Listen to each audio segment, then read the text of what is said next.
anyone in any shape, form of life to come and gain the knowledge and wisdom for what spirituality really has to offer.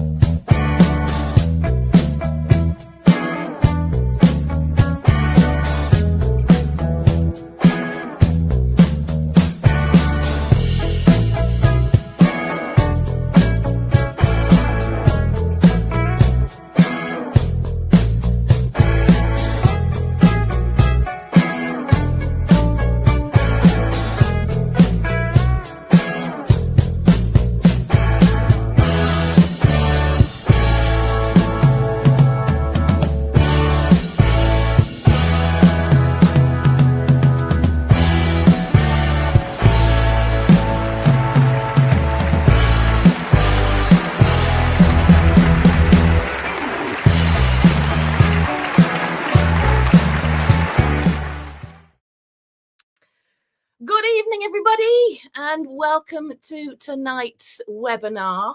My name is Molly. It's an absolute pleasure to be spending probably about the next hour or so with you. I will let you know I am in my spare room and I can already see there's some cats circling, so you may well see a couple of cats wandering about over the course of the next hour. Now, over the course of the next hour, Ruby Wax will be joining us in just a couple of ticks. Let me introduce myself first.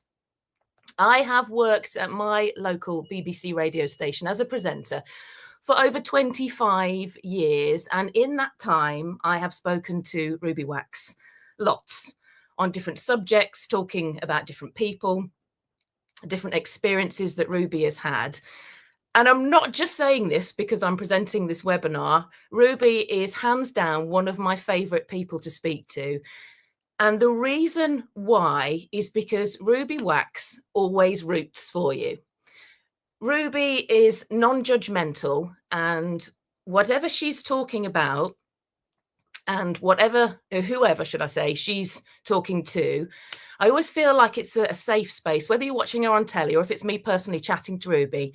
I feel safe in her company. And I do think that this webinar, it's perfect for this webinar because hopefully this will be a safe hour. And it's a great place, a great atmosphere to talk about mental health, because you're obviously here at this webinar because you're curious about mental health, and there is no judgment here. Hopefully there will be some help. Many of you will know Ruby. Let me get my notes here, because lots of you will know Ruby, of course, as the fabulous lady off the telly who's made us laugh for many, many years. But let me just read you some of Ruby's achievements. Where's my specs? Here, hang on. Now, in 2013, Ruby attained a master's degree in mindfulness-based cognitive therapy from the University of Oxford. She also has a master's in psychotherapy from Regent's College in London. Ruby speaks often at Parliament and in Downing Street to raise money for neuroscience research and basically breaking the stigmas down. And she's an ambassador for Mind and the Sane charities too. This is only a little bit of what she does, by the way. Expert on mindfulness, the founder of the Frazzled Cafe, which is run to support people feeling overwhelmed, frequently frazzled rather than clinically unwell.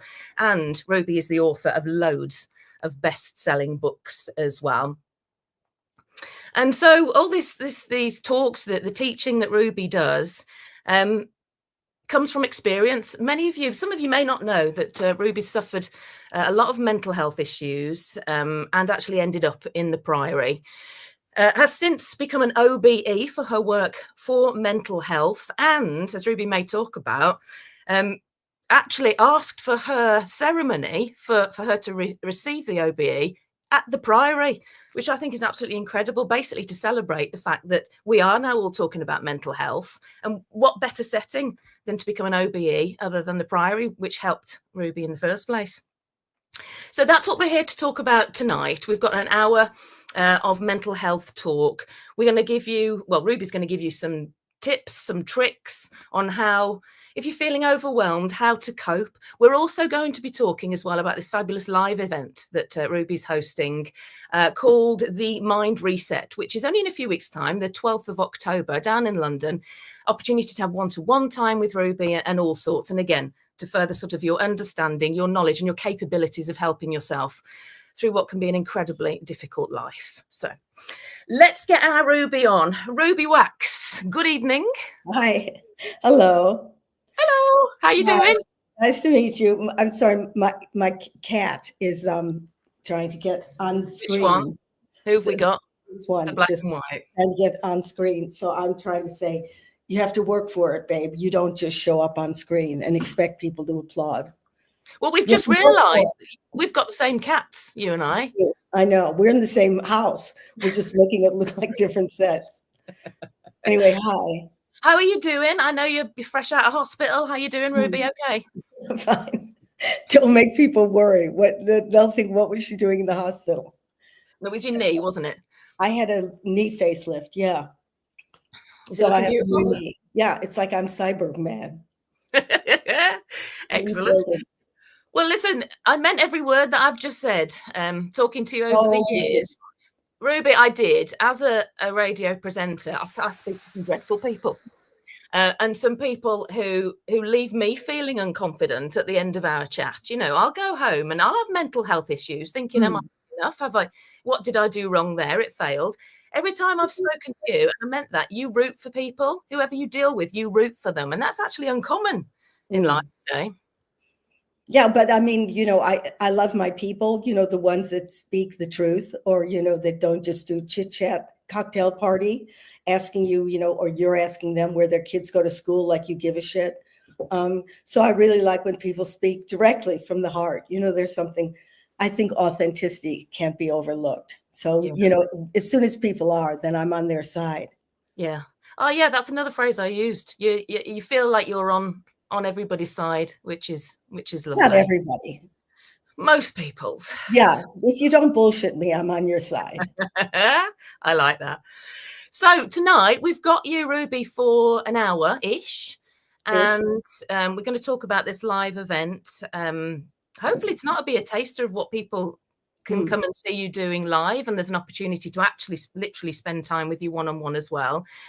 I mentioned just a bit of your mental health journey there, and that is an iota. It's a tiny dot of what you've been through, and since what you've achieved. You were literally the poster girl, weren't you, for mental health in your recovery stages? Yeah, I mean, I became known for talking about mental health, illness. I don't know what mental health is. I mean, are you physically healthy if you happen to be walking on two legs?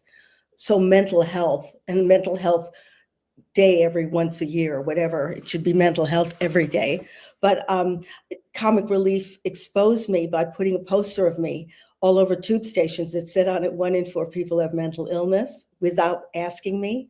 So I suddenly had to say something about mental illness. And I did become the poster girl. And I'm really glad I did, because without it, you wouldn't get an OBE. Yeah. You know, you've got to have depression if you're going to get one of those. Did you got it in the Priory, didn't you? Was that all smooth sailing when you got it in the? I read something. Well, no, I'm an American. I can't get it in Buckingham Palace, but so they said, where are you most comfortable? I said, luckily I have insurance, so make it the Priory. Priory. But when I was doing my show, which I wrote after I was exposed on the poster, I thought, oh, I better do a show and make that look like it's my publicity poster.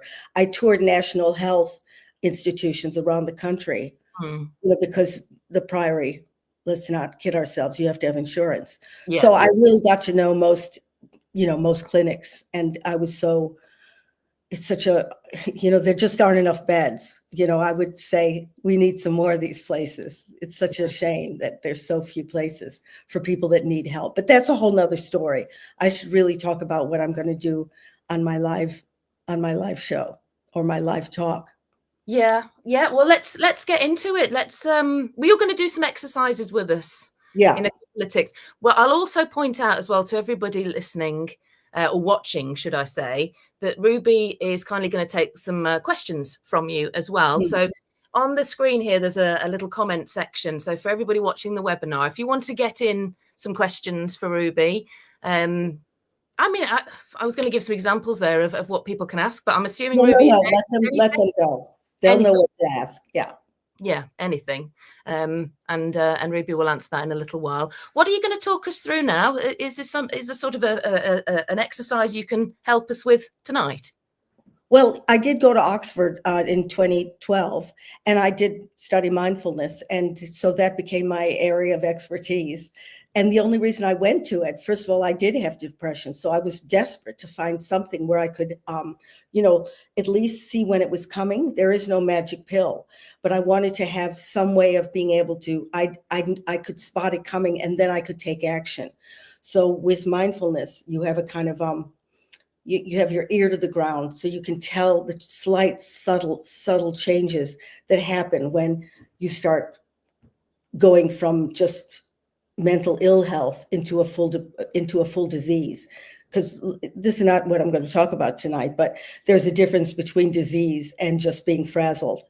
One is just not being able to deal with the stress and its anxiety and its burnout, and the other one is specific as disease as Alzheimer's. And you wouldn't say to somebody who has Alzheimer's, oh, come on, you remember where the car keys are. So with depression, it's the real McCoy. You really need to do, well, I think medication, but that's just my point of view. I think it's taken as seriously as diabetes or cancer or whatever. And so I really wanted to find some kind of therapy. So I tried everything. I did alternative therapies, and that helped me write absolutely fabulous. I'm not going to do the funny side, but if you want to see it, go look at AbFab. And then I found Mark Williams, who's the founder of mindfulness-based cognitive therapy, and he was a professor at Oxford. So I went and I met him, and I said, "What happens in the brain when you practice something like this? Because I don't have time in my life, and don't throw me don't throw me something fluffy. I'm not sitting on a gluten-free cushion because I don't have time. Yeah. So just tell me what happens in the meat, in the mothership, in the brain." And he sort of said, he tried to put me off. He said, if you want to learn about that, you'd have to get into Oxford and study neuroscience. And so I got in, and nobody was as surprised as that man. So for 3 years, I studied what happens in the brain when you do mindfulness. But let me just say, mindfulness isn't for everybody, but anything you learn, whether it's skiing or tennis or even a language, it's tricky in the beginning, but if you stick to it, you become proficient at it. But if it really isn't your thing, a part of the whole thing about mindfulness is be nice to yourself, walk away. But at least let's try it. We'll dip our toe in the water. And I'm talking about mindfulness not because, it's got a woo-woo effect and I have nothing else to do, but because the evidence is so startling about what does happen in the brain when you practice something like this. And it's as tangible as going to a gym. And, if you do enough sit-ups, you're going to get a six-pack.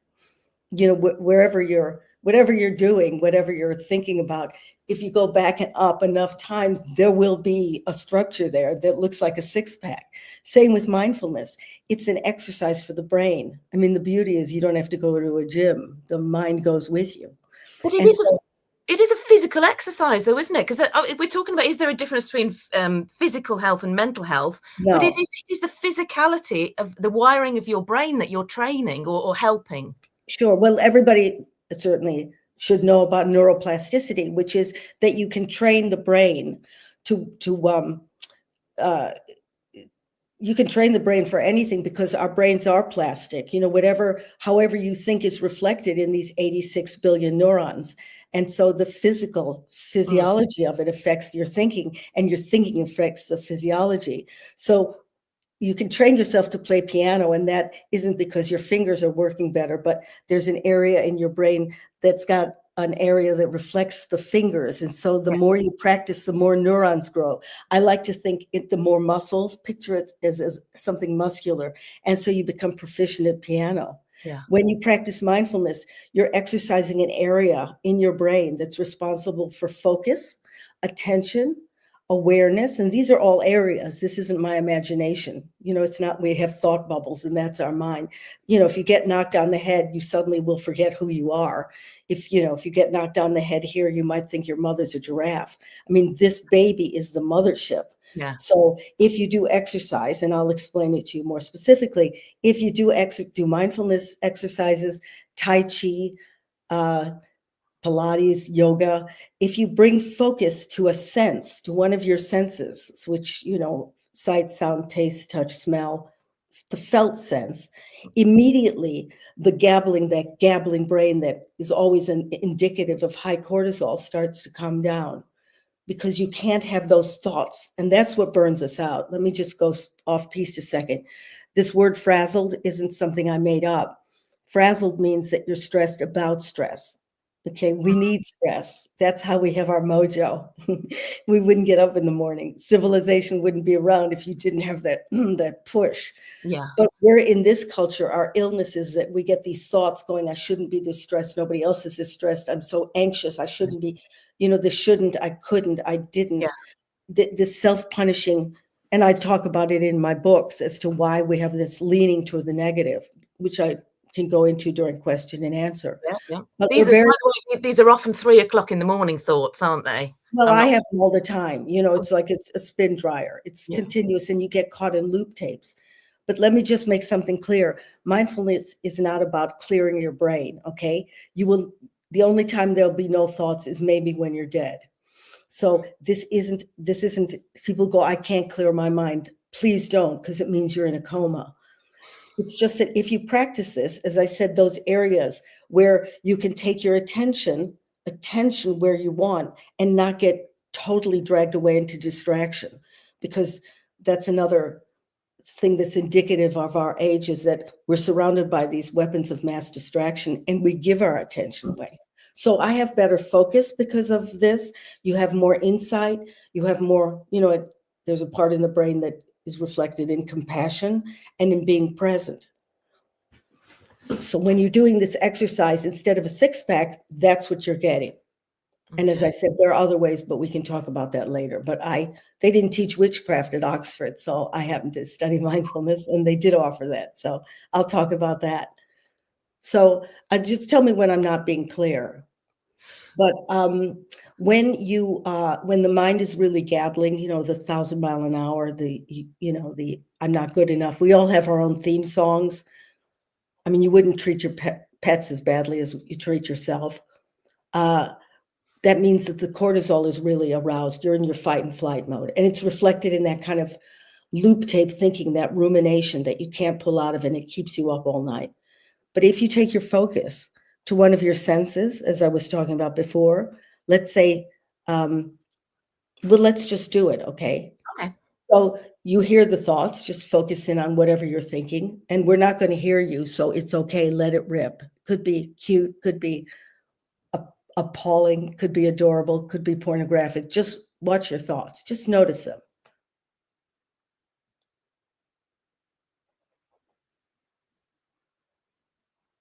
Well, you have them all day and all night, so this should be nothing new, but you just, that's your default mode, just endless. Well, if you're clear and you have no thoughts, please call me, but usually there's a gabbling going on, commentary, fantasizing, past thinking, future thinking. Usually it's recriminating. For me, it is just endless. So if we take our focus to, let's say, our feet on the ground, because feeling your feet on the ground is a reality. There is a ground, there is your foot. A physical sensation is real. Thoughts are very transitory. You'll notice there's nothing solid about them. So if you really send your focus to the feet on the ground, and do that along with me, the effect of gravity rooting your feet down, being curious about what that feels like, the whole footprint, contacting the ground. If you don't feel anything, just register a blank. You might start to notice that the thoughts get a little quieter. And if they don't, that's fine too. But let's just take our focus, grounding the feet, grounding your bum on the chair or wherever you're sitting. Just let me just say, mindfulness isn't about sitting on a gluten-free cushion. We can do this anywhere, but we happen to be sitting. So feeling your feet on the ground, pelvis, back of the legs on the chair. And now let's send our focus to a sense. Let's send it to sound. So you're just listening. That's all you're doing. Just letting the sound come in from the right side, the left, before you, behind you. You're not trying to hear nothing. You just listen. Is there a volume to the sound you're listening to, or a pitch, or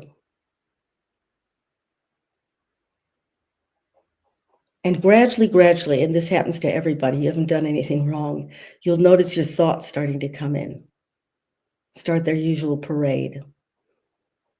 Now, this is supposed to happen. We're supposed to think.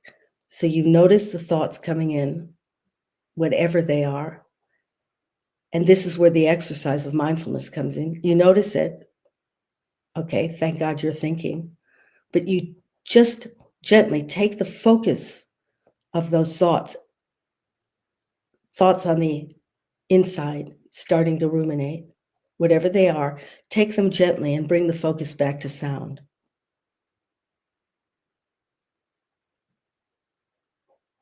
And then they'll start again. They have to. It's a human condition. Thinking starts. You just gently bring it back to sound. It'll happen 10 times, 100 times. It's that back and forth. It's like the sit-up. So it's like when you lie down and get up, lie down, get up, that stomach muscle gets more buff. You need the thoughts as a counterweight. You watch the thinking, you bring it back to sound. Thinking starts again, bringing it back to sound. And each time, that back and forth creates more and more neurons in those areas that I mentioned before. So let's send our focus to another sense, because it can be any of them. So let's send our focus to breathing. You just notice where you're breathing. You don't have to look for it. You are breathing. So just check, is it through your nose, throat, chest, abdomen? And just track it through the senses, not through thinking. Just noticing the in-breath, the out-breath, the space in between the in-breath and out-breath. You're using the sense of touch, where the breath touches the lungs or the throat. You're not thinking about it, you're just sensing. Gradually the thoughts will start again. In they come. Gradually just take your focus back to the breath.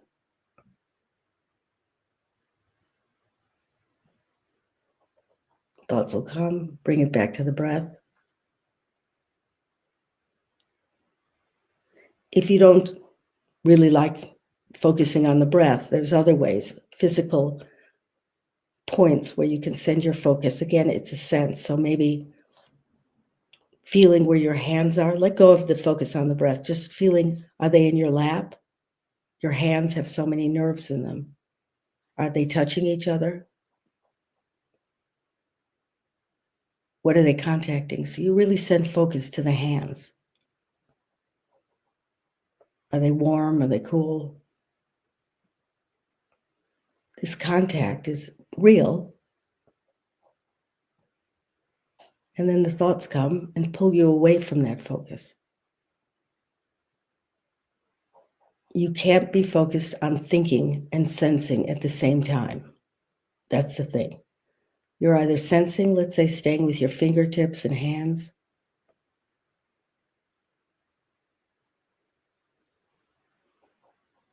or the thoughts come in and you get pulled away from that sensation.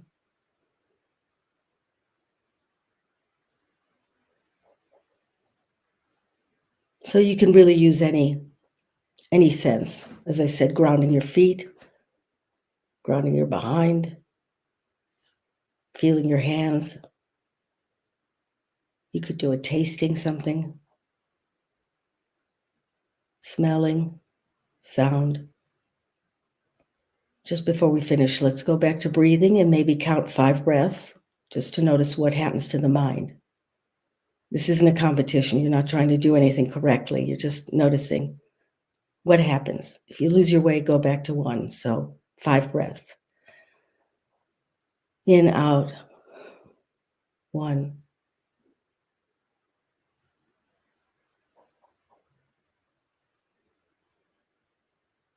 3. 4.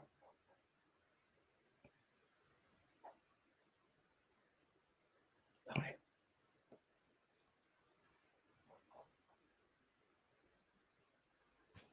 And then just stop. Even if you do a few minutes of mindfulness a day, already it's like going to the gym. You won't see it, but if you got in an MRI scanner, I don't know if you have them at home, you would notice that those areas, the insula, which is responsible for interoception, which means that you're much more aware of the body, the anterior cingulate cortex, which is in charge of awareness. I'm making it simple. It's more complicated than that, but it's in charge of awareness. So each time you do that back and forth, that from thinking to sensing, just think of yourself being at the gym and you're lifting a weight. And if the thoughts are really insane and crazy and 2,000 miles an hour, the weight's just heavier. So you can never say, oh, my mind's going too fast. Whatever your mind is doing, mindfulness is just about noticing. You notice where your mind is. You bring it back to a sense. So you could be drinking coffee in the morning. Just taste the coffee. Just taste it. Watch where your mind goes. Gabble, gabble, gabble. Come back to the taste. Even that one back and forth is already developing areas in the mind. So that's mindfulness, quickly, in a nutshell. I hope that was clear. That was fabulous. Oh, good. Would you, Ruby, I think you may have just answered the question I was about to ask. Would you do that as a preventative measure every day, or do you do it when you feel you need it? How do you use mindfulness? It's like you can't pull the ripcord during an emergency. I mean, why mindfulness is why I practice it every day, even if it's for a couple minutes. And as I said, it could be on a bus, it could be waiting in a queue, just feeling the breeze on your face, watching your thoughts, coming back to the physical sensation. I do it because when the shit really hits the fan, like you're in an environment where there's just too much chaos going on, your kids are screaming, your husband is walked out, whatever, your workload is too much. If you've practiced it, you've got the muscle. It's the same thing as working out your, bicep. You won't be able to catch something unless you've got that muscle. So that in the situation when this chaos is happening or somebody is shouting at you, you're able to pull down that cortisol because you've practiced. You can pull your focus to when they're yelling, and you've got to practice it. Going back to breathing, because our usual scenario is somebody shouts at you, you get right back at them. It's like watching antlers lock with animals. But to be able to not flip your lid when somebody's coming at you is the gift of doing mindfulness. Otherwise, you do get great endorphins when you're jogging or you're playing golf or you're scuba diving. But if you're in a situation at work and somebody's driving you crazy, sadly, you can't go get a scuba piece of equipment on or, start swimming. You're right there. It's coming in your face. Arabs use a lot of those, I notice they use beads. Well, in an interesting way, when you're touching something, you're actually splitting your focus. The minute you focus on a sense, the skin is a sense. I have some. Hang on. They're just here. Well, there you go. They're hanging. We're not trying to sell them. But I use it all the time. But, if you get used to mindfulness is just noticing. Mindfulness could be pruning your leaves or sculpting or driving the car. But it isn't just zeroing in on the physical sense. What you're doing is allowing the thoughts to come and bring it back to the sense. Allowing the thoughts, bring it back. It's exactly like, just think of the gym. You can't just lie flat and get a six-pack. You've got to get up. Yeah. So I hope it was clear. And also as well, slightly apart from mental health, I mean, it's about It's about, realizing you're alive and enjoying every day. So many of us go to work on autopilot. The amount of times, Ruby, I've gone to work and thought, I literally don't remember driving here. I mean, Yeah. that's a real waste of life. It's a waste of time, waste of life that Well, I've eating lost. chocolate, you don't remember what it tastes like. Yeah. Or looking in a mirror and thinking, did I just have a life? I mean, that's the other thing, is that we spend, I think it's 85% of our lives mind wandering. And Really? that's just the human. Now, you may love that. That's fine. But if you decide you're on holiday and you've just spent a lot of money and you decide, I don't want to be in the office, mindfulness, when you come back to a sense, even for a second, if you suddenly tune into sound or you tune into the breath, some people don't like breathing, so tune into, your feet on the ground. If you tune into that, you're automatically in the present, because you can't hear a sound tomorrow or last week. It's immediately if you're in your body. And they teach it, athletes now learn how to kind of imagine hitting a tennis racket. So they're sensing it. And then when they really get on the court, they're just more proficient at hitting it because they've gone into their bodies. The minute you're down here and what's below the neck, which we kind of ignore, this starts to calm down. So you picture the red mist coming down in the body, then the mind pulls it, and now you're totally in your head. So, I mean, again, you can do exercise, but you can do exercise mindlessly too. It's very hard to do mindfulness mindlessly, because the minute you tune in, you're already doing it. It's a terrible word. I wish there was another word beside mindfulness. What you mentioned about playing the piano, and I just thought about, I think a lot of people watching this webinar will probably be the same as well. When your parents forced you to do piano when you were little. Yeah. I can still probably do two songs on the piano. I don't even have to think about it, but I did them so many times when I was 7 or 8. You're hitting those keys. It. Yeah. I mean, they're only like babyish tunes, but yeah, it's muscle memory, isn't it? Really, really interesting. It's children, but there's other areas that are giving us what we want, which is being able to pull that cortisol down. I mean, that's to me, the $1 million gift, is to be able to, in this world where the news is straight in your face, give me the news, but just give it to me once. I already got the idea. I don't need to see that constant loop tape of the horrors of the world. I mean, do I really need to know what somebody else is doing halfway around the world? And she's doing something that I'd really like to do. So now I've got envy. It's not my next door neighbor. It's somebody in Czechoslovakia. She's got a better figure. She's got a better husband. So we're stoked by this envy, this competitiveness, and I always say our little brains don't realize that we're not in the part of it, doesn't realize it's not the Stone Age anymore. So we're swamped by, it's the world is just, we can't deal with the complexities of the 21st century.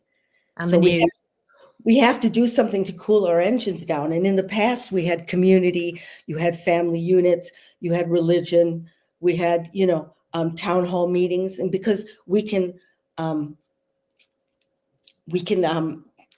bring each other into a less stressful state, to bring each other. That's the point of community, is that we bring each other, after a hard day's hunt, everybody'd sit around the fire and breathe together. Now, where do we meet?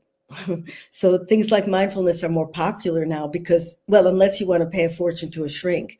Why I really liked it is you do it on your own. You are your own shrink. Then people say, well, I can't do it every day. Well, how come so many people are in a gym making sure their behinds are, hard enough to return a squash court ball? People go to the gym every day, but the mind is another thing, that it'll make you live longer. You might not get so many days, but you'll certainly be able to focus when you want to focus. And when everybody burns out around me, I really am able to pull my brain into neutral. Yeah. Let them burn out because they don't know how to stop. And then when I go back in, I'm much more energized. So this is not about chilling out or vegging out or whatever. This is about really learning how to drive this race car. I always say it's like we have a Ferrari in our brains, but nobody gave you the keys. So kids are learning how to use their brains. The brain is, that we've got that. We don't just let it rip. Yeah. Maybe we could if you're living in the country in a thatched, thing with your, chickens.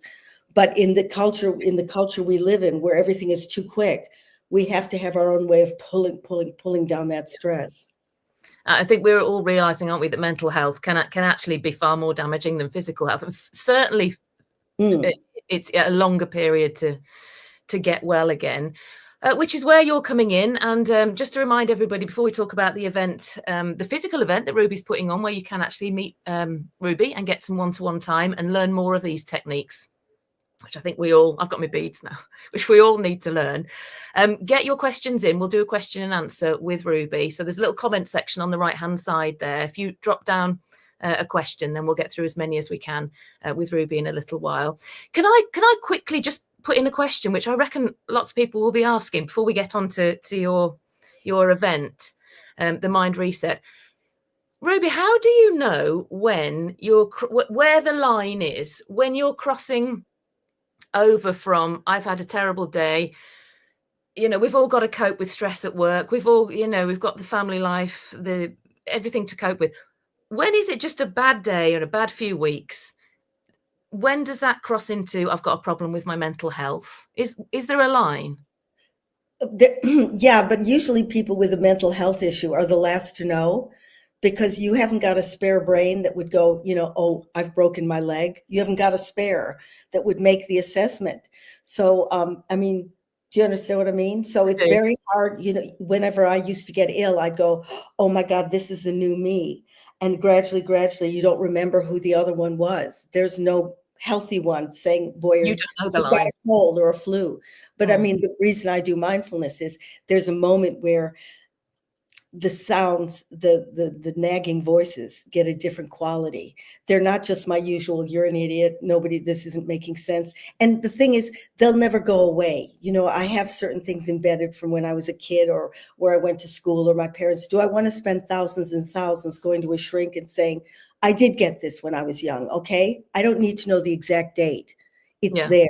But the more you practice something like mindfulness, the more they're just a kind of burbling stream underneath it. It's more like a radio in another room. And I go, yeah. Okay, maybe that didn't make sense. But sometimes you do make sense, Ruby. It isn't 100%, okay? Yeah. Sometimes you could try harder, but you did try hard enough. So there's always this observer, and that's really what mindfulness is the shit's going on underneath it, the nagging voice, the criticism, whatever, which, by the way, we need. But this is another conversation. Do need it. I'll tell you why, because it's back for our survival is we need to have, they say out of 5 thoughts, 4 are negative. It's because way back in the day, you really had to decide quickly if it was a snake and if it was a stick. And so you have to be on your toes for the negative. But now, rather than just looking around for the predator, we're looking around for, maybe they don't like me at the office. Maybe my kids are going to run away. So we're on our toes for danger. Yeah. We're not so much, if you had a big smiley face and a predator hit you, you wouldn't be in existence. So when you have a happy moment or a happy whatever experience, it doesn't really register, just enjoy it. But when there's something quite dangerous, a threat, that dopamine sticks in your head, so you make sure this will never happen again. So we fill up on dopamine much faster than we fill up on oxytocin, which is that happiness chemical. So be happy, but when something terrible happens, you will remember it. So that's your first port of call. So again, my whole thing is forgive yourself. This is the human condition. So what are you going to do? Beat yourself up? This is the interesting thing about listening to you talk and hearing you explain things, Ruby, in that it's like a light bulb, like it makes sense, and you forgive yourself. You're not going loopy. There are ways to control it. Everybody on this webinar is here because we're suffering in some capacity and we need some help. We need some coping mechanisms, and it's not your fault. So to hear somebody say it is ace. It really is. Well, this is what we're going to get from your mind reset. One thing, when you do slip into depression, which I have, when you do slip into it, you can walk away from mindfulness, leave it alone. It's like people go, you start jogging. The point is, when you really have a mental illness, you haven't got a mind anymore. So there's no sense being cruel to yourself and holding up a mirror to see what your thoughts are. But so just, take medication, do what you have to do, because it is the most painful sensation on earth. And I think it wins the award for being much worse than physical pain, but that's me. But when the mind starts to come back, and it does, then you go back to the gym and you start to do mindfulness again. And I know you've pointed out that everybody's depression may be different. Everybody's coping mechanisms may need to be tweaked. We're all different. We all count. We all need a bit of help, but it's not one fits all. It isn't one fits all, but we are pretty similar underneath. If you opened us up, you have an amygdala, you have areas that I have. So, if you practice piano, you'll become more proficient. Yeah. If you play tennis, you'll become more proficient. If you do mindfulness, you'll become more able to take your focus where you want to take it, to be more present. You're learning tricks. I mean, my mindfulness teacher would have a fit, but you're learning tricks or tools to be able to cope with this world. Yeah, brilliant. Well, let's get on to this event. I'm definitely coming. Can't wait. 12th of October, we've got the Mind Reset. So this is a one-day physical session with you. It's brilliant we're doing this webinar, but I mean, you're literally going to be there. It's a day with Ruby Wax. The Mind Reset. You excited about this? I'm excited about it, and I'm looking at how crazy I look in that picture, but I love your jacket. Would you trust that woman? Well, let's have a quick look at this slide then. We've got mind mastery on the day, practical tools, which you've been talking about, live coaching. There's a Q&A again with you, the inner critic detox. The fifth one here, let's just start with this, Ruby, the supportive community. Now, as I've been on the radio for an awful long time, and the where I live in Brum and the Black Country, we are so fiercely proud of community and so fiercely aware that we wouldn't survive without community, without people looking out for you, without help. And that's and this supportive community you talk about here, it's a similar sort of thing, isn't it? That everyone's got you, and again, everyone's rooting for you, and it's a safe place to be. It's imperative that we share this. Oh, I mean, to me, that's the most important. And as I said before, if we had community and it was at our beck and call, you might not need something like who knows? And you might not fall into severe mental health problems, because community is where, that's the greatest condition a human can be in. That's when they're oxytocin, that bonding chemical, and we are the glue to each other. But, in this world, we've got to compensate for the wonderful things. We've got the speed of lightning, a computer, but we've got to compensate for that speed, because it makes you addicted to how quickly you can get what you want. And sometimes we're just hunting for what we want rather than for what we need. Life can be really lonely these days, ironically, because you and I both sat in front of a computer. We are connected to the world. We're connected to billions. Yeah, but it's not real connection. No, it's not. It's never going to make you feel full. It's like seeing a picture of food. It's never going to fill your stomach. That you'll be, it's exciting to look at the pictures of lunch, but you're not getting fed. Yeah. But at this Mind Reset, you are. I know there's an awful lot going on, which we'll talk about the itinerary for the day, but you've also allowed some segments in there for the people. I mean, I think there's only less than 200 places left, actually. I'll talk through we're doing a brilliant discount, by the way, for those on the webinar, a really good discount for you to go on the day. Less than 200 places left. But for the people who do go, there's sections of the day built in to communicate, to chat, to make friends, to join that community, which hopefully will go on and be a supportive outlet for you. Definitely. I mean, that's why I go. When I work with people, we work like neural Wi-Fi. So what do you call it? Their vibe. I don't know if I want to call it that, but what's coming off of them comes back to me. So it's like we're exchanging bits of our rather than our cognitive abilities. I'm showing off how much I know about this, or, I'm proficient at this. It's something human that's splashing between us. So I like that. That's why I like the live event. Yeah. Oh, it helps you too. That's interesting. Oh, yeah. It's a very selfish reason I'm doing this. Now, live coaching. Talk to me about that during the day. And it's interactive. It's not just sort of you addressing people. There's a chance for people again to ask questions and talk to you, Ruby. Yeah, I mean, I don't know how we're gonna organize it, but I can do, one-to-ones within the day. So I think that's when people really like to maybe say something privately. Yeah. But on the other hand, we're talking community here. So, when I do my shows, my theater shows, in the second half, the audience speak, and you get these like brave souls that stand up, and it's maybe 1,000-seater, and they'll say something so intimate, but then they see everybody's face light up because they go, "Oh yeah, me too, me too." Mm. So it's nice to do it in front of everybody. But if you don't want to, we're going to have some space for private conversations. Do people open up when they're there? Do you find that people will open up with their all the time?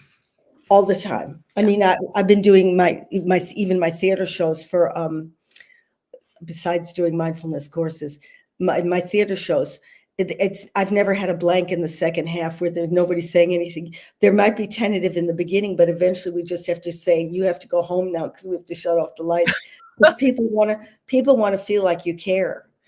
I mean, and that's all humans want is to feel heard. And so we're giving them a space where they can do that, and that really lights up that community. And which we'll be talking about in a little while, there is a VIP tier as well, where is it half an hour? People physically get half an hour with you, Ruby. It's almost like one-on-one coaching. Yeah. That sounds. I don't think it's a half an hour. I think it's maybe 15 minutes. 15. 15's good. Yeah. 15's good. So we've got the next slide here, talking about if this would be for the people who are on the webinar, would it be for me? I think a lot of us will take the first one here. A lot of us do feel stuck in our own head. And as I've heard it throughout my life. I've certainly said it throughout my life, Ruby, and I'm sure you've heard it as well. I just wish I could turn it off. I wish I could turn myself off, turn it off, make it stop for the day, You can only quiet it down. It's like you've got a wild puppy or something like that. If you kick it, it'll bite you. But if you're very cool and compassionate to it, and stroke its little head, it'll lie down beside you.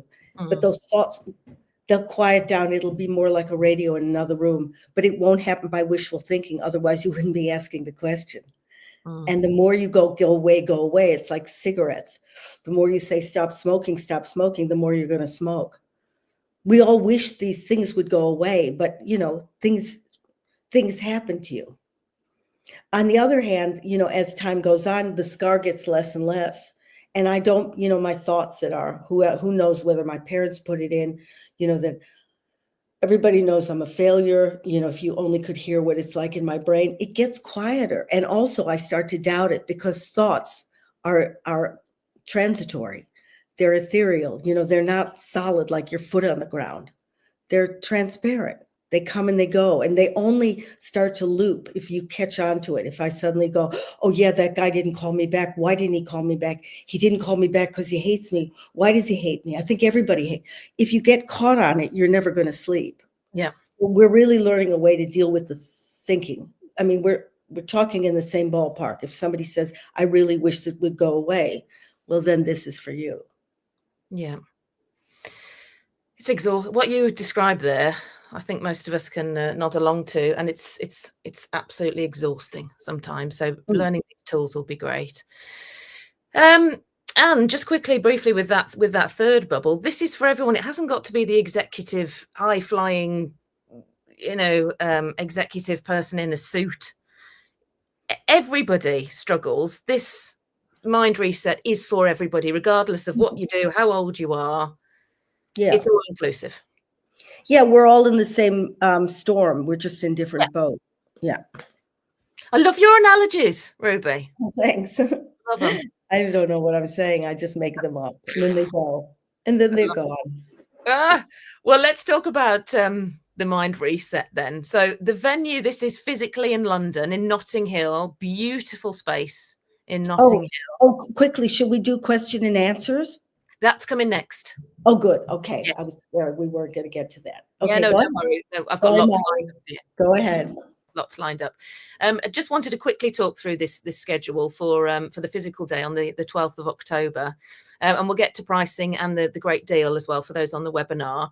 I mean, we're talking like less than, I've got it here, less than half price. If you're on the webinar, less than half price. So details in a little while. But you can see here sort of how the day will pan out. Different sessions, and Ruby, we've already mentioned there's a little bit of time built in for people to connect and meet and make some friends and some, hopefully a support network, a Q&A. The VIPs, I'm being told, Ruby, do have 30 minutes with you. Oh, okay, cool. Yeah, 30 minutes. And then sessions throughout the day, and the chance to get to meet our Ruby as well. Good, right, shall we get on to should I do the prices or should we get on to Q&A? Let's do Q&A.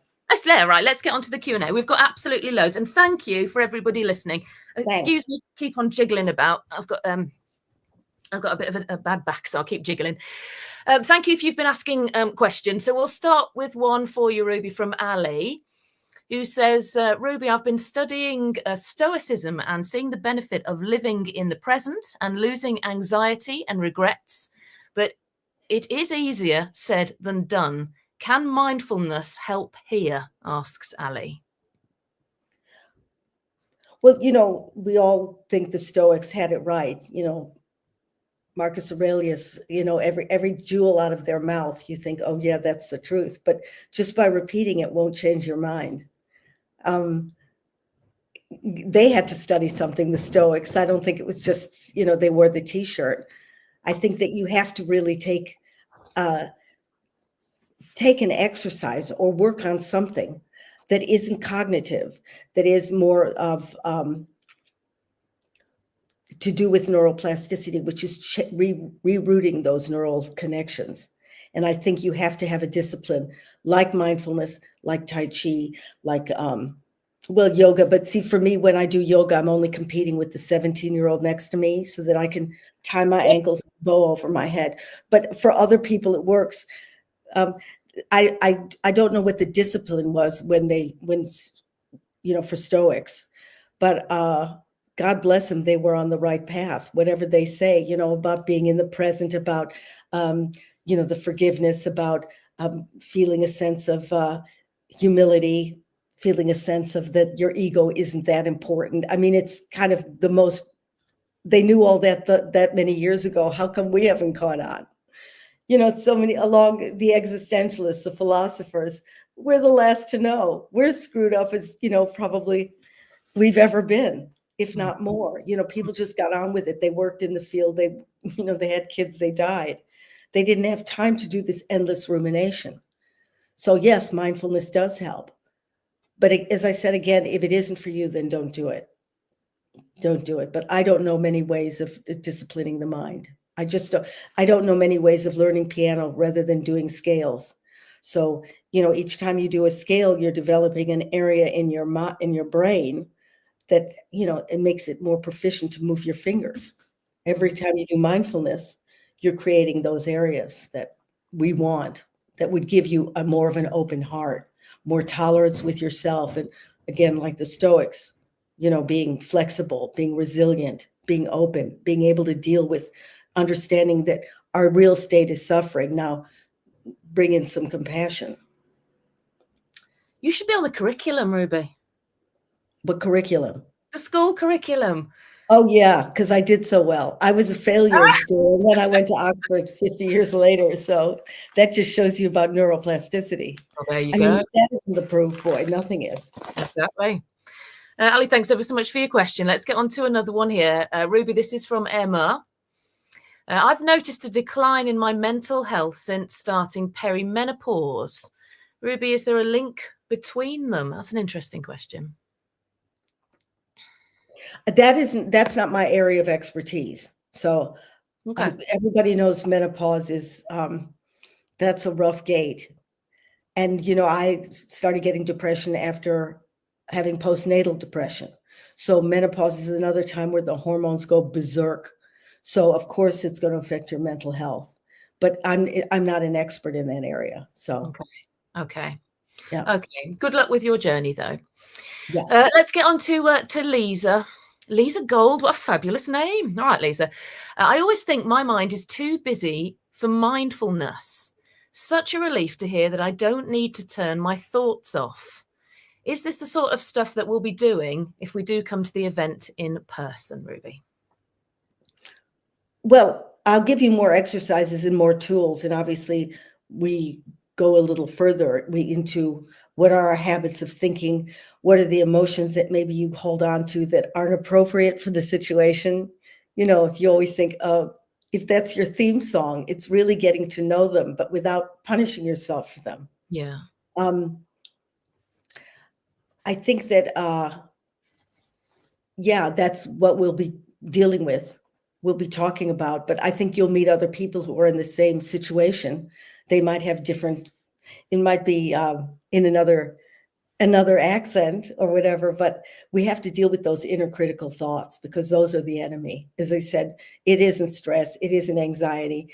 I mean, there is war, but it's how my mind interprets it. You know, pain is pain, but suffering is optional. So this is the kind of stuff we'll really be getting to understand. How much can I take? And the more your mind is filled with thinking, the better equipped you'll be if you study something like mindfulness. But don't think you turn that brain off.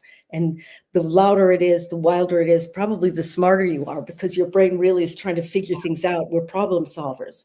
So, you know, if you leave a gap, we need to have an answer. And that's the little brain is trying to figure it out. So now we need something over it to say, I'm watching you. I'm watching you. I understand. Shh, let's just cool it. Come on, calm down.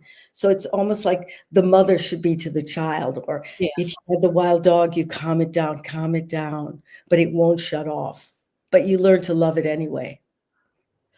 Do you know, even for just me listening to you, and I'm sure everyone on the webinar, it's such a relief to hear you explain, even briefly, some of this stuff, to realize that, you know, we're quite normal feeling this way and that there are coping mechanisms out there. Shefali says, Ruby, how soon do you experience the benefits of mindfulness? Oh, well, they say, you know, even after, a couple weeks, you know, if you do it 2 minutes a day, don't feel pressurized to sit there again. And don't feel pressurized to sit. I mean, I wrote a mindfulness guide for the frazzled, and I had the blessings of my professor who created mindfulness. And he said, you run with it, babe. You know, you don't have to sit there 40 minutes, but you have to commit a little bit, a few minutes a day. Starts to bring up, you know, I always think they say, how long does it take? Well, if I started doing, if I had a barbell here and I started working my bicep, how long would it take to start watching the bulge?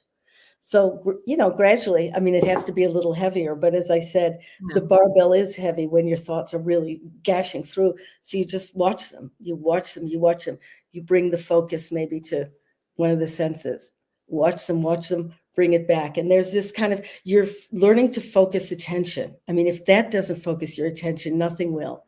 So then when they really start trying to take over, you're used to it. You know, your mindfulness is your new muscle. So you're used to bringing it back. Yeah. I used to lose my lines on stage, you know, when I got really nervous and my mouth dried up and my heart started beating, and then I'd lose more lines.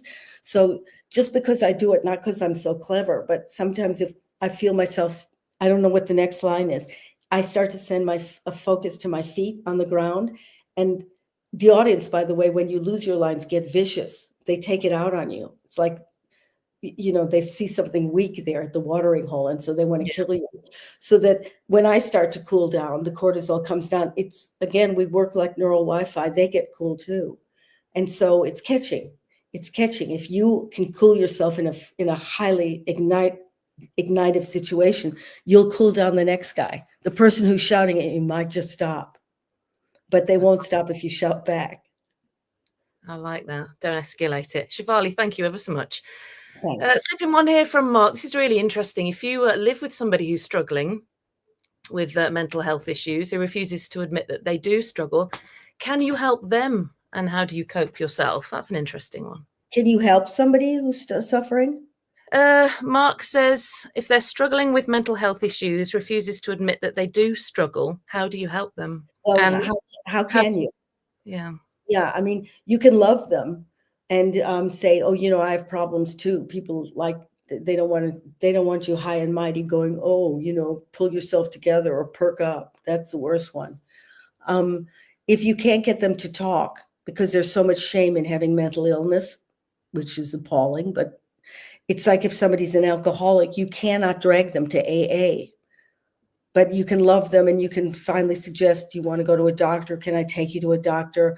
You can write them an email. If they really refuse, then you should seek other people in your situation and maybe come up with some ideas. Mm-hmm. But you can't force somebody who's in denial. Also, just very quickly, Mark says, how do you cope yourself in that situation? You mean if I need help? Or I'm helping somebody? If you were trying to help somebody else. Well, I've seen people and I say, I can see it in your eyes that you're suffering, because I can see mental illness pretty easily. Like teachers need to train themselves to see it, because it has a look. It's like, when people are sweating, Molly, they might be having menopause or the flu, but we notice it. So when somebody's eyes are very dead, I know, use it. When somebody's eyes are dead, they don't look sad, they don't look anxious, they're just dead. And it stays that way. It's a pretty good sign of there's something wrong upstairs in the mothership. Yeah. Okay, Mark, thank you. And then you can say, help, do you want help? Okay. Mark, thank you very much for that question. Yeah. Another question on screen. See if we've got anyone else to go to. Yeah, Susan. Susan. Hi, Susan. Ruby, what surprised you the most about training in mindfulness? Well, I wasn't smart as a kid. So what I thought was when you do get ignited about something, like neuroscience was so interesting to me. I don't have a background in science, but I found the fact that you have some agency over this. This isn't just you walked into the world, your parents screwed you up, and now you're going to die that way. The most wonderful thing is knowing that you can change this. Mm-hmm. You can't, if you're not Beethoven, you're not going to end up, playing like that. But certainly if you start moving those fingers and doing scales, you're going to play piano. I don't know how well, but you will. We're so capable of changing our behaviors and our skills. Did you have a eureka moment, Ruby, when you thought, I can sort this? I've gone on 30-day silent retreats or 10-day silent retreats. You do have eureka moments, but that's real discipline. And I'm not suggesting people do that here. But when you get into mindfulness, you start going on retreats or, and I did a show about it and I wrote a book about it. But it was about other things too. But there's a moment where your mind is just pummeling you, and because they take away your phone and you don't have distractions. But eventually your mind gets so exhausted, the thoughts really start to quiet down. And then you can taste food and it tastes delicious, and colors get so vivid. Because if you get out of your own way, you're sort of left the way you were when you were a kid before the voices started. And you do experience something pretty sensational.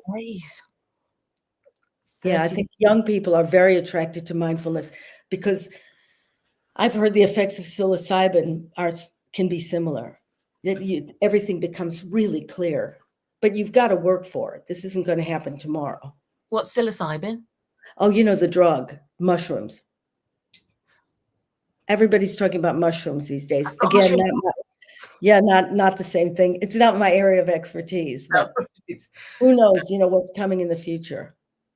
Okay. All right. Have we got any more questions? Let me just see if anything else pops up on screen for you, Ruby. We've got one final one. Hang on one second. Let's just go one final one and then we'll get on to the pricing and the discount for those on the webinar. I've got a fair few here. What shall I pick? By the way, thanks everybody for coming onto the webinar. Just want to say that. Yes, absolutely. Thank you, Molly, for doing it. Oh, you're more than welcome. There was just can I have that question again? One just popped onto the screen. We'll just do one more question, then we'll get on to the pricing. There we are, Joanna. Ruby, you've been a fierce advocate for mental health awareness. Has sharing your own story been more healing for you personally, or has it been more exhausting at times? That's an interesting one. Thanks, Joanna. Well, some of the play I did and the book I wrote, not all of them, but one of them. Oh, the last one, I'm not as well as I thought I was. It's such a relief to say it.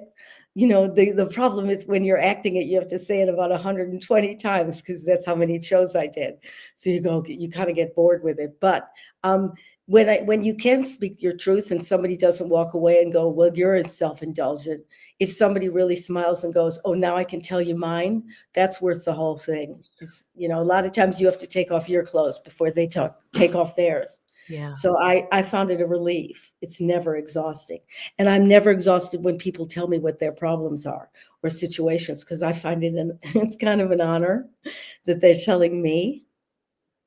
I wish you were my friend, Ruby. Well, Everyone's my friend. I don't even know where you are. We have the same cats. I don't know who you are.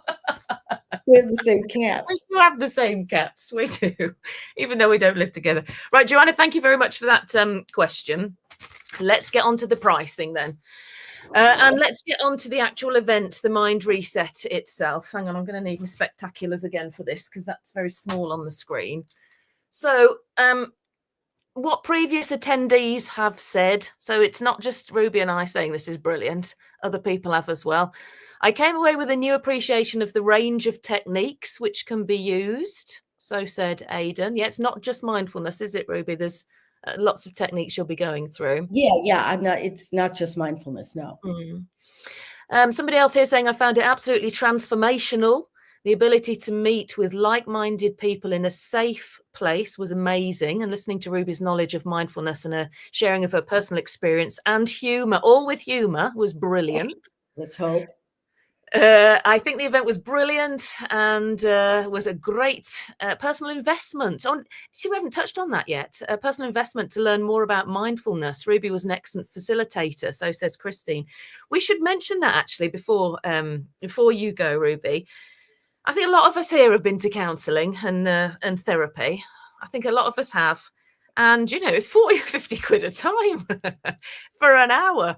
So this event, the Mind Reset, is actually cheaper than therapy or a counsellor. If you work it out hour by hour, you're getting a lot of tools, a lot of humour, as Christine pointed out as well with Ruby. Let me just do the last. Sorry, go ahead. The thing with me is when I went to, you know, a mindfulness course, it's up to you. You know, if you know, we're not kids to go, well, I can't practice it. Well, okay, so I can't drive a motorcycle. Well, go learn, you know. And if you really go, okay, I've skipped it and I've skipped it for the last year. Well, be nice to yourself. Yeah. But, you know, we can't complain and go, I can't do it. Well, what were you doing? You know, as I said, again, do it while you're drinking coffee, just, you know, or taking a shower, feel the shower, watch where your thoughts go, come back. That took 2 seconds. Yeah. No one can change your life except for you. I can't think who that was by. And then the final one, Emma says, it's really hard to sum up in words how much this event meant to me. This is Emma, who's been to a previous Ruby Wax event.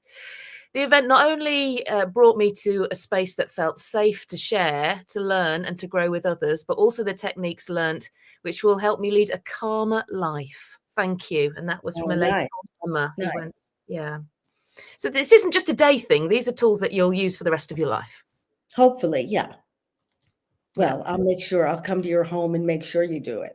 Or if I see you at the bus stop, I'll go, come on, think. Home. Yeah. Right, let's talk about prices then. So this is great for webinar users, for people watching today. The general admission, ordinarily, as you can see here, £250. And we've already been through how many hours this is for and all the sections and everything that you get. So even at £250, it's good. But the webinar special for those people watching this webinar right now is 111. Which is a very special number. 100, so say the angels, £111. And then the VIP admission, ordinarily, as you can see, 400. For you guys watching now, will be 222. So the VIP admission, Ruby, this is front 2 rows, a goodie bag. It's a 30-minute tea break with you during the day. So basically, I didn't know what you were talking about, to be honest, Molly. I'm telling you, 30 minutes you've got to spend with everybody. Yeah. But yeah, I mean, what an opportunity to have 30 minutes with you. No, Ruby, No, other than me, I don't think it's so interesting, but I mean, I'm good at teaching mindfulness, so I don't think you well, you probably do realize how much you help people, but even the hour that we've spent with you tonight is so well, enlightening is the word, and it gives you the allowance to forgive yourself for having these awful thoughts that you have at 3 a.m. or whenever you have them, and realize that you are actually normal in not being okay. I know you have all these cliche phrases. We're humans. We're supposed to be flawed. That's the human condition. It's flawed. Yeah. But unless somebody like you we have tells great us things about us too, let's not forget that. But there's glitches in the machine. Yeah, there is. So you can scan the code there, as you can see, or you can go to Mind, Body, Spirit. Is it .co.uk? Let me just look on my screen. mindbodyspirit.co.uk. You can buy the tickets there. I think there's less than 200 places left for this. And that's another good thing that you're doing here, Ruby. This isn't for 1,000 people. It's not this massive arena where you're just going to be one in a sea of people. It's quite an intimate event. Yeah. But theater shows are different. This is different. Yeah. So scan the code, go to the Mind, Body, Spirit website. Those prices, the webinar prices, I think they're only available until the 2nd of September. So you've only got a few days, because some people will be watching this back tomorrow or the next day. So you've only got a few days. 2nd of September, I'm being told. So don't leave it too long before you book. Ruby, I'll definitely be there. And thank you from me. Thank you from everybody watching, I suspect, and in giving us a bit of help. What are you doing now? Have you got anything to do this Tuesday evening? Tuesday evening, I'm going to be with my cats. Oh, and me. Yeah. Mine's currently exploring. They need so much help. No, they're babies. So, I'm going to show them the world. Oh, well, do you know, Ruby, my mental health suffered enormously when I lost my 2 final cats last year. And these little kittens that were just chucked over into the garden last year, they have boosted my mental health exponentially. It's funny when you find your solace, isn't it? Well, mine died too last year at 20. And now these are babies. Mine were 20. It's strange, Molly. And I'd had them since they were 4 weeks old. I'd known them longer than my husband. And when they died, I stopped functioning. I didn't know what to do with myself. Molly, don't just say that. People will just get cats. Yay! Nobody will come. They'll just get cats. It's all you need. Listen, Ruby, it's been gorgeous. Thank you so much for an hour of your time. See you again. Yeah, and thank you to everybody watching as well. And we'll see you down on the 12th of October at the Mind Reset in London. All right. See you there. Night, everyone.